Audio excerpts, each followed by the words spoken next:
একটা কথা, কবরের দরকার, হাসরে দরকার, মিজানে দরকার, দুনিয়াতে দরকার, আখিরাতেও দরকার, মৃত্যুর সময়ও দরকার। আমাদের জানাজার প্রথম শব্দ কি? শেষ শব্দ কি? আমাদের আযানের প্রথম শব্দ কি? আবার ইকামতের প্রথম শব্দ কি? আবার নামাজে যাওয়ার প্রথম, রুকুতে যাওয়ার প্রথম শব্দ কি? সিজদায় যাওয়ার শব্দ কি? এটা আবার অনেকের ভালো লাগে না। যার ভালো লাগে না বুঝতে হবে উনি মুসলমান না, উনি হলেন মিস্টার মুনাফিক, ইসলাম বিরোধী, কুত্তার নিকৃষ্ট। তোর আল্লাহু আকবার ভালো লাগে না, তুই বাংলাদেশে থাকিস কেন? বাংলাদেশের যে কোনো মানুষ বিপদে পড়লে কারে ডাকে?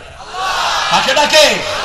পদ্মা নদীতে বিপদ হলো, লঞ্চ তুফানে ডুবছে, লঞ্চের ভিতরে অনেক হিন্দু সম্প্রদায়ের ভাইরা ছিলেন, এসে আমি সহ কিছু হুজুর ছিলেন সেখানে, আমাদেরকে বলছে, হুজুর আমাদের ভগবানে এখন কিছু করতে পারবে না, আপনি একটু আযান দেন। আমি কইলাম, আমি আযান দিলে তোমরা কি করবা? আমরাও আযান দেব। মানে তোমরা আগে দেখো, আল্লাহু আকবার, আল্লাহু আকবার, আল্লাহু আকবার। চেষ্টা তো করেছে, ঠিক কি না? সবাই জানে বিপদের সময় একজন উদ্ধার করেন, তিনার নাম কি? কক্সবাজারে যখন তুফান উঠে 7 নম্বর 8 নম্বর মহাসংকেত দেখা যায়, কোন বৌদ্ধের মুখে বৌদ্ধ দেবের নাম আসে না। বৌদ্ধরাও বলে বৌদ্ধ কিছু ন করিব, অনরা বগুনে আল্লাহরে বলাম। আমরা অনেক আলেম দিয়েছিলাম একটু কক্সবাজার, চট্টগ্রাম, হাজার আলেমের পদচারণায় ধন্য। আল্লামা শফি হুজুরের কথা না বললেই নয়, আল্লামা বাবু নগরী, এদের ঋণ পৃথিবী শোধ করতে পারবে না। আল্লাহ এদেরকে জান্নাতুল ফেরদাউস দান করুন। আল্লামা সিফাতুল্লাহ, আল্লামা এমদাদুল হক গোপালগঞ্জি, আল্লামা রফিকুল ইসলাম সাইদি, আল্লাহ এদের কবরগুলোকে জান্নাতুল ফেরদাউস বানান। আল্লামা আজিজুল হকের কবরকে জান্নাতুল ফেরদাউস বানান। যত ছাত্র গড়ে গেছেন, আপনি চেষ্টা করে এত ছাত্রের কাছেও যেতে পারবেন। এই চট্টগ্রামে কক্সবাজারে তুফান, রেডিওতে ঘোষণা হচ্ছে 10 নম্বরের বিপদ সংকেত। সব ধর্মের লোকেরা এসে মসজিদের ইমামদের কাছে বলছে, হুজুর অন্যরা একটু আল্লাহরে বলার। হুজুররা আযান দিচ্ছে, আযানের আওয়াজ যত দূরে যায় তত দূরে বিপদ সরে যায়। আযানের আওয়াজ যত দূরে যায় তত ফকফকাতের সব ওই মানুষটার জন্য মাগফিরাতের দোয়া করতে থাকে। হাত্তাল হুতু ফি বাহরিহি, সাগরের মাছ, আকাশের পানি পর্যন্ত তার জন্য দোয়া করতে থাকে। 12 বছরে যেই লোকটি ফ্রি আযান দেয়, রাসূল সাল্লাল্লাহু আলাইহি ওয়াসাল্লাম বলেছেন সে জান্নাতি হয়ে যাবে। সে আল্লাহ রাব্বুল আলামিন বলছেন, যালিকাল কিতাব, এটা এমন কিতাব, এটা দুনিয়াতে এটার কিছুই নাই। যালিকাল কিতাব, দুরের জন্য যালিকা ব্যবহৃত হয়, এটা অমুক জায়গায় এমন জায়গায় আছে, সেখানে পৌঁছানোর ক্ষমতা কারোই। দুনিয়ার কাগজের কোরআন পড়ে দাও, কিচ্ছু হবে না। আসল কোরআন কার কাছে আছে? কার কাছে? পৃথিবীর সব বাইবেল পড়ে দিলে দ্বিতীয় বাইবেল তৈরির সামর্থ্য তাদের হবে না। সব ঋগ্বেদ, অথর্ববেদ, লেজুরবেদ, কল্কি, পুরাণ, মহাভারত, গীতা পড়ে দিলে আরেকটা হুবহু বানানোর কোনো ক্ষমতা থাকবে না, কারণ এগুলোর কোনো হাফেজ নাই। এই কোরআনের হাফেজ আছে না নাই? সারা দুনিয়াতে এখন 1.5 কোটি মানুষ এই কোরআনকে সিনায় ধরে রেখেছে। আর এই বাংলাদেশে প্রায় 45,000 হেফজখানা আছে, যেটাতে প্রতিদিন রাত 3টার সময় উঠে পড়া শুরু করে, আউযু বিল্লাহি মিনাশ শাইতানির রাজিম, বিসমিল্লাহির রাহমানির রাহিম। আমরা আমাদের বাচ্চাদেরকে কোরআন শিখাবো, রাজি আছেন? সবাই রাজি আছেন? একটু হাত তুলে আল্লাহকে দেখা দেন কারা কারা রাজি আছেন। মরিস বুকাইলি, পৃথিবীর শ্রেষ্ঠ গাইনোলজিস্ট, গাইনি ডাক্তার, পৃথিবীর সর্বশ্রেষ্ঠ ডাক্তারদের একজন তিনি সমাধান খুঁজতে লাগলেন যে মানুষের সৃষ্টির তত্ত্ব কোথায় পাওয়া যায়। তিনি বাইবেল খুঁজতে লাগলেন, কোথাও পেলেন না। তিনি কোরআন খুলে দেখে এটা আরবিতে। তিনি চিন্তা করলেন যে কোনো হুজুরের কাছে গেলে হুজুর তিনার মত অনুযায়ী আমাকে ব্যাখ্যা দিবেন। I better learn the Quran myself, আমি নিজে নিজেই কোরআন পড়ে যেন বুঝতে পারে। আমি আরবি শেখা শুরু করলাম, আমি আরবি শিখলাম। আরবি শিখে কোরআনের প্রথম সূরা নিয়ে আমি বসলাম। প্রথম সূরাতেই আমার 50 বছরের গবেষণার রেজাল্ট আমি পেয়ে গেলাম। প্রথম সূরা যখন আমি খুললাম, প্রথম সূরাতে আল্লাহ বলছেন ইকরা বিসমি রাব্বিকাল্লাযী খলাক খলাকাল ইনসানা মিন আলাক ইকরা ওয়া রাব্বুকাল আকরাম আল্লাযী আল্লামা বিল কলম আল্লামাল ইনসানা মা লাম ইয়ালাম। তিনি পড়লেন, পড়ো রবের নামে। কার নামে? আজকে রবের নামে পড়ে নাই দেখি স্কুল কলেজে পোলাপান আড্ডা মারে, পোলাপান বিভিন্ন মেয়েকে উত্তপ্ত করে, ঠিক কিনা? রবের নামে পড়ে না দেখে মেয়ের হাতে বাপ খুন হয়। রবের নামে পড়ে না দেখে আজকে চুরি বেড়েছে, ডাকাতি বেড়েছে, ঠিক কিনা? রাহাজানি বেড়েছে, গাঁজা বেড়েছে। দিনাজপুর শহরে অবশ্যই গুলি নাই। আমার পুলিশ ভাইরা পাগলের মতো হয়রান হয়ে যাচ্ছে। হাজার চেষ্টা করে উদ্ঘাটন করা যাচ্ছে না। আবার পুলিশ ভাইরা উদ্ঘাটন করলেও এদেরকে শাস্তি দিতে পারছে না বিভিন্ন রকমের চাপের কারণে, ঠিক না? ঠিক। বউ পিতা এরকম হুজুর আছে না? এটা আসল হুজুর না, এটা হুজুরের ভেষ ধরছে। কিছু হাইজাকার আছে বাঁচার জন্য হুজুরের ভেষ ধরে। যেমন আরিচা ঘাটে হাইজাকারদের সর্দারকে ধরা যাচ্ছিল না, 8 বছর গবেষণা করে ধরা পড়লো এত বড় দাঁড়ি, মাথায় টুপি, লম্বা জুব্বা, মসজিদে কাজ করতো সব। যারা বিবির গায়ে হাত তোলে এরা সামাজিক চোর, এরা সামাজিক চরিত্রহীন। রাসূল সাল্লাল্লাহু আলাইহি ওয়াসাল্লাম বলেছেন, হাত তোলা তো দূরের কথা, কোন মেয়েকে গালিও দিতে পারবা না। দুনিয়ার সব মেয়েদের বাপ আমি নবী মুহাম্মদ সাল্লাল্লাহু আলাইহি ওয়াসাল্লাম। তুমি যখন কোন মেয়েকে গালি দাও, সেই গালি আমার উপরে পড়ে। লা তাসুবুল বানাত ইন্নিয়াবুল বানাত, কখনো গালি দিও না। রাসূল সাল্লাল্লাহু আলাইহি ওয়াসাল্লাম বলতেন, তোমাদের দুনিয়া থেকে 3টা জিনিস আমার বড় প্রিয়। প্রথম হলো সুগন্ধি, 2 নম্বর মায়ের জাতি, 3 নম্বর কুররাত আইনি ফিস সালাত। ফিস সালাত আমার চক্ষু শীতলকারী সালাত এবং সালাত। দুর্ভিক্ষ থেকে দূরে থাকতে হবে, ইবাদত করতে হবে কার? আজকে থেকে শপথ দেব আল্লাহর ইবাদত ছাড়বো না। রাজি আছেন তো? কি নিয়ামত আল্লাহ দান করেছেন, কেন দিয়েছেন? যালিকাল কিতাবু লা রাইবা ফি হুদাল লিল মুত্তাকিন। মুত্তাকিদের জন্য সব রকমের হেদায়েত এই কিতাবের ভিতরে দান করেছেন কে? আল্লাহ রাব্বুল আলামিন দান করে দিয়েছেন। আর মুত্তাকিদেরকে কর্মসূচি দিয়েছেন, তোমাদের কর্মসূচি শুনো। যদি তাকওয়াবান হতে হয় লম্বা জুব্বা না, তাকওয়াবান হতে হলে লম্বা দাড়ি নয়, এগুলো তাকওয়ার পোশাক। তবে শুধু দাড়ি শুধু জুব্বা দিয়ে তাকওয়াবান হওয়া যায়? তাহলে রবীন্দ্রনাথ সবচেয়ে বড় তাকওয়াবান হয়ে যেতেন, তাহলে শিখেরা সবচেয়ে বড় তাকওয়াবান হয়ে যেতেন। তবে তাকওয়ার একটা পোশাক আছে, তাকওয়ার আসল পরিচয় আল্লাহ দিচ্ছেন। আল্লামা ইকবাল দাড়ি নাই, ব্যারিস্টার ইকবাল চিকন মোস, বাপ আলেম বানাতে চেয়েছিলেন, কিন্তু তিনি বারেট ল করেছেন। এসে কোরআনকে এত রপ্ত করেছেন, তিনি জীবনের সায়ান্নে এসে বললেন, কোরআনের মগজ আমি তুলে নিয়েছি, হাড্ডি দুনিয়াবাসীর জন্য রেখে দিয়েছি। যে কোনো প্রশ্ন কেউ করতো তিনি কোরআন দেখে উত্তর দিতেন।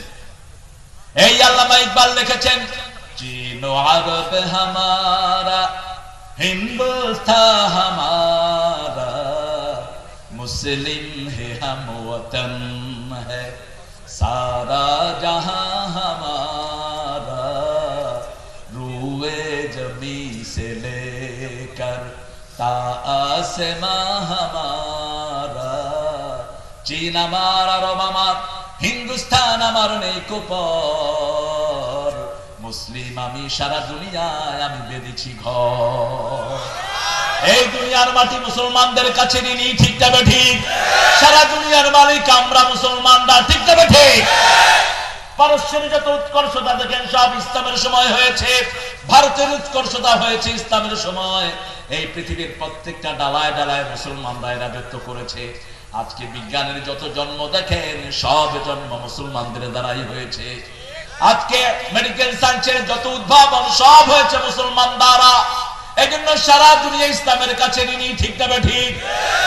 ভারতের জাতীয় সঙ্গীতের লেখক ছিলেন আল্লামা কবি ইকবাল। তিনি যখন শিকওয়া লেখলেন, কিছু আলেম তাকে কাফের ফতোয়া দিলেন। এরপরে তিনি লিখলেন জবাবে শেকওয়া, শেকওয়ার জবাব, সাথে সাথে ওই আলেমরা তাকে আল্লামা উপাধি দিলেন। তাহলে তাকওয়ার ডেফিনিশন কি? আল্লাহ বলছেন আল্লাযীনা ইউমিনুনা বিল গায়ব। তাকওয়ার প্রথম শর্ত হলো গায়বের প্রতি ঈমান। আমার আল্লাহ গায়েব, আল্লাহকে দেখা যায় না। আল্লাহকে দেখার ক্ষমতা পৃথিবীর কারোই। যদি কেউ বলে সে আল্লাহকে দেখেছে, সে আসলে শয়তান, সে আসলে কি কোরআন বিরোধী কথা বলছে। আল্লাহ বলছেন লন তারানি, রাসূল সাল্লাল্লাহু আলাইহি ওয়াসাল্লাম আল্লাহকে দেখেন নাই। মা এসে জিজ্ঞেস করেছেন মেরাজ থেকে আসার পর, হাল রাআইতা আল্লাহ, আপনি আল্লাহকে দেখেছেন? তিনি বলছেন না, আমি দেখিনি, আমি দেখি নাই। আল্লাহকে দেখতে হলে জান্নাতের চোখ লাগবে, যেটার জন্য রাসূল দোয়া করতেন প্রতিদিন সকালে এবং সন্ধ্যায়। আমার রাসূল কাউকে আগে আক্রমণ করেন নাই, আমরাও আগে আক্রমণ করব না। তবে আক্রান্ত হলে আমরা ছেড়ে কথা বলবো না। আমার রোহিঙ্গাদের গায়ে হাত দিয়েছো, আমরা মাফ করে দিয়েছি। আমার বসনিয়ার মুসলমানের গায়ে হাত দিয়েছো, মাফ করে দিয়েছি। কিন্তু আগামীর পৃথিবী মুসলমানদের পৃথিবী, আগামী দিনের পৃথিবী ইসলামের পৃথিবী। প্রতিদিন 20,000-এর মতো মানুষ নতুন করে কালেমা পড়ে মুসলমান হচ্ছে। জান দেব কিন্তু ঈমান দিতে রাজি, সব দিতে রাজি কিন্তু ঈমান দিতে রাজি। গায়েবের প্রতি ঈমান, প্রথম গায়েব আমার আল্লাহ, 2 নম্বর গায়েব জান্নাত এবং জাহান্নাম, 3 নম্বর গায়েব রাসূলগণ। কোন নবীকে আমরা দেখি নাই আলাইহিস সালাতু ওয়াস সালাম আজমাইন, ফেরেশতাদেরকে আমরা দেখি নাই। এই গায়েবের প্রতি আমাদের বিশ্বাস করতে হবে। গায়েবের প্রতি যারা বিশ্বাস করে, ইউকিমুনাস সালাতা ওয়া মিম্মা রাযাকনাহুম ইউনফিকুন, তারা নামাজ কায়েম করতে যায়। আমরা মসজিদে যাব, মসজিদে যারা যায় তারা মুমিন, যারা যায় না তারা কাফের। নামাজে যারা যায় তারা মুমিন, যারা যায় না তারা কি? মসজিদে নামাজে যারা যায় তারা মুমিন, আর যারা যায় না তারা মুশরিক। রাসূল সাল্লাল্লাহু আলাইহি ওয়াসাল্লাম বলেছেন, যারা 5 ওয়াক্ত সালাতে মসজিদে যায় তাদের জন্য তোমরা ঈমানের সার্টিফিকেট দান করে দাও। ইসলাম নিয়ে কটাক্ষ করলে দুনিয়াতেও বেইজ্জতি, আখিরাতেও বেইজ্জতি। দেখেন না, একটা বেডি আমাদের দেশে ঢুকতে পারবে না, কোনোদিন পারবেও না। কি নাম? কি নাম? কোনোদিন ঢুকতে পারবে না। আমাদের দেশে আরেকজন ইসলাম নিয়ে কটাক্ষ করেছেন, আল্লাহ থাপ্পড় মেরে তার মন্ত্রিত্ব নিয়ে গেছে। কি নাম জানি? সবাই হ্যাঁ,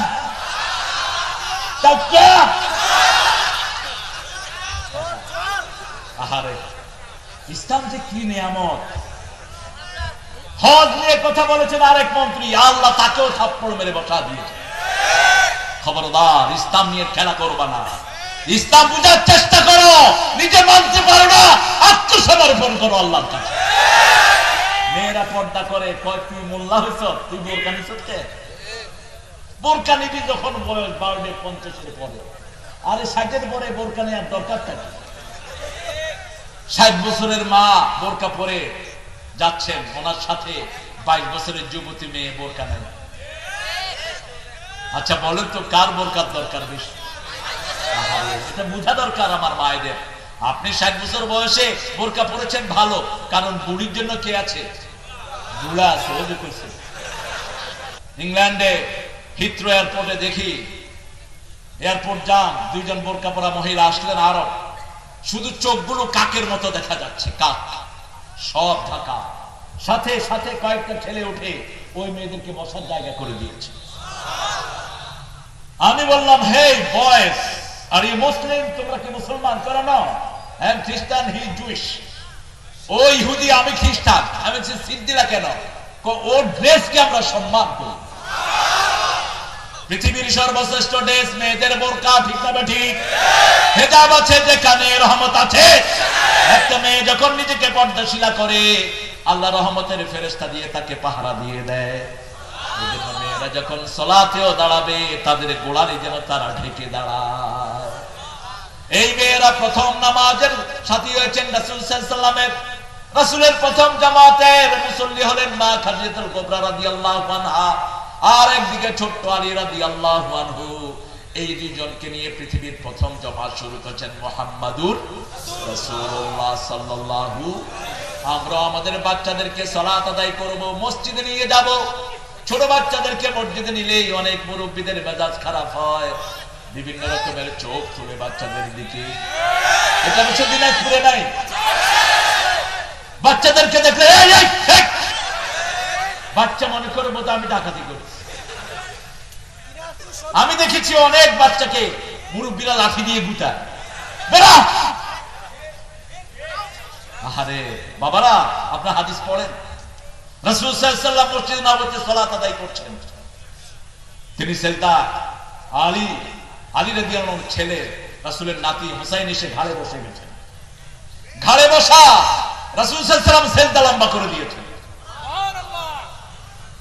সালাত শেষ হলো, সাহাবায়ে কেরাম প্রশ্ন করলেন, এত লম্বা সেজদা তো আপনি আসরে দেন না, অসুস্থ হলেন নাকি, রোগী হলেন নাকি? রাসূল সাল্লাল্লাহু আলাইহি ওয়াসাল্লাম বললেন, কোনটাই না, আমার নাতি আমার ঘাড়ে বসা ছিল, আমি তাকে কষ্ট দিতে চাইনি, সেজদা লম্বা করে দিয়েছি। ফজরের নামাজের সবচেয়ে লম্বা কেরাত পড়তেন মুহাম্মদ সাল্লাল্লাহু আলাইহি ওয়াসাল্লাম। কখনো 80 আয়াত, কখনো 120 আয়াত, কখনো 160 আয়াত পড়তেন 2 রাকাত নামাজে রাহমাতাল লিল।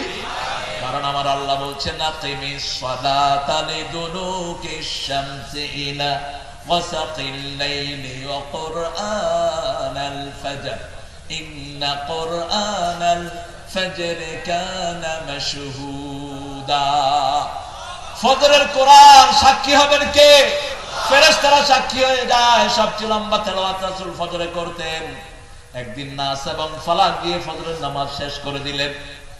সাহাবায়ে কেরাম বললেন, ইয়া রাসূলুল্লাহ, এত ছোট্ট সূরা তো পড়েন না, কেন এত ছোট্ট সূরা ধরেছেন? রাসূল সাল্লাল্লাহু আলাইহি ওয়াসাল্লাম বললেন, আমি যখন তাকবীরে তাহরিমা বেঁধেছি, আমার কানে শিশুর কান্না ভেসে এসেছে। আমার মনে হয়েছে ওই শিশুর মা আমার পিছনে দাঁড়িয়ে আছে, এই জন্য শিশুর কষ্ট যাতে না হয় আমি নামাজ সংক্ষিপ্ত করে দিয়েছি। আর আল্লাহ রাব্বুল আলামিন বলছেন, ওয়া মা ইয়ানতিকু আনিল হাওয়া ইন হুয়া ইল্লা ওয়াহয়ুন ইউহা। He never talks from his personal wings. কখনো মন গড়া কিছুই আমার নবী বলতেন না, আমি ওহী করার পরে কথা বলতেন রাহমাতাল লিল আলামিন। আমরা নামাজ কায়েম করব, নামাজ কায়েম যেখানে রহমত বেশি